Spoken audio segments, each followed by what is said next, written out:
Hello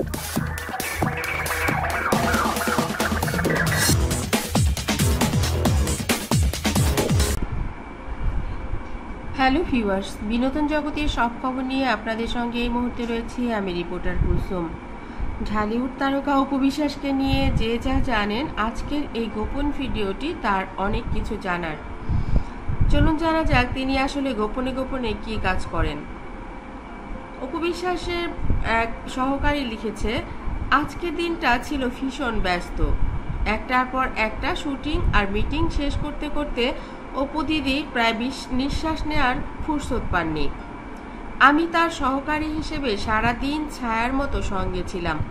সন্ধ্যার দিকে সব কাজ গুটিয়ে আমরা গাড়িতে ফিরছিলাম। এর মধ্যে দিদিভাই কতবার যে জয়ের সঙ্গে কথা বলেছেন তার কোনো ইয়ত্তা নেই। কথা বলেছেন শাকিব খানের মায়ের সঙ্গে, এমনকি শাকিব খানের বাবার সঙ্গেও। হঠাৎ দিদি ড্রাইভারকে বললেন, গাড়িটা একটু এক পাশে থামাও। আমি ভাবলাম পরিবারের জন্য হয়তো কিছু কিনতে হবে।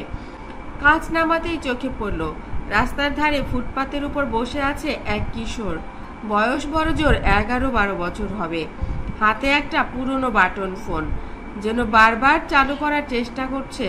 তার গায়ের জামা মলিন আর চোখে এক ধরনের অস্থিরতা। অপু দিদি ধীরে ধীরে তার কাছে গিয়ে নরম স্বরে বললেন, কিরে বাবা, বসে আছো কেন? ছেলেটা একটু ইতস্তত করে উত্তর দিল, আমার মায়ের ফোনটা নষ্ট হয়ে গেছে। মা আগে দূরে কাজ করতে যেত, ফোনে কথা হতো। এখন মায়ের ফোন নেই, আর ঠিক করানোর টাকাও জোগাড় করতে পারিনি। তাই মায়ের জন্য খুব চিন্তা হচ্ছে, আর মায়ের সঙ্গে কথা বলতে খুব ইচ্ছে করছে। দিদি চুপ করে শুনলেন, তারপর আমাকে ইশারায় ডাকলেন। আমরা ছেলেটাকে নিয়ে কাছের একটা মোবাইল মেরামতের দোকানে গেলাম। দিদি নিজে দাঁড়িয়ে থেকে ফোনটা ঠিক করালেন।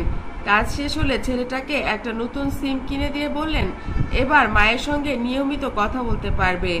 ফোন হাতে পেয়ে ছেলেটা শুধু বলল, ধন্যবাদ আপা। দিদি মুচকি হেসে জবাব দিলেন, ধন্যবাদ না, মাকে ভালো রেখো। ফিরে আসার পথে দিদি জানালেন, বাইরে তাকিয়ে তাকিয়ে রইলেন। আমি বুঝতে পারছিলাম এই ছোট্ট ঘটনাটাই তার মনকে নীরবে ছুঁয়ে গেছে। তারকাদের জীবনে যত ব্যস্ততা আর আলো ঝলমলের দিন থাকুক না কেন, দিন শেষে তারা একজন মানুষ। এরকম ছোট্ট মানবিক মুহূর্তগুলোই হয়তো তাদের আসল আনন্দ দেয়। তিনি হয়তো এই ছেলেটির মধ্যেই তার সন্তান আবরাম খান জয়ের অতীত এবং ভবিষ্যৎ দেখতে পেলেন। বন্ধুরা, আমরাও যারা ছোট্ট ছোট্ট কাজ করি, সবাই যারা মানুষের সঙ্গে মিশি, তারা যদি সবাই একটু একটু করে ছোটদের পাশে দাঁড়াই, তাহলে হয়তো পৃথিবীটা আরো বেশি সুন্দর হতো। এই মুহূর্তে আপনাদেরকে আরো একটা কথা না বললেই নয়। আপনাদের জন্য যারা 2016 সাল থেকে আমার এই চ্যানেলটির সঙ্গে রয়েছেন, প্রায় 2.5 লক্ষ মানুষ, আপনাদের কাছে আমার একটাই আবেদন, আপনাদের জন্য আরো একটি চ্যানেল রয়েছে, নাদিরা অন দা ওয়ে। ওই চ্যানেলটি হচ্ছে চ্যানেল ব্লগ। সারা পৃথিবী ঘুরে যত সুন্দর জায়গাগুলো সেগুলো ব্লগ করা হয়। আশা করি সেগুলো দেখলে আপনাদের অনেক বেশি ভালো লাগবে। পরিবার পরিজন, ছেলে মেয়ে, বাবা মা সবাইকে নিয়ে দেখতে পারবেন। সেই ভিডিওগুলো দেখবেন। আর এই চ্যানেল থেকে কারা যে দেখলেন তারা অবশ্যই একটা লাভ সাইন দিবেন এবং লাইক কমেন্ট শেয়ার করবেন বন্ধুদের দেখার জন্য। আর আপনি যদি আপনাদের নাম দেখতে পাই, অবশ্যই কমেন্টে পড়বো যে আপনারা রিপোর্টার কুলসুম চ্যানেল থেকে এসেছেন।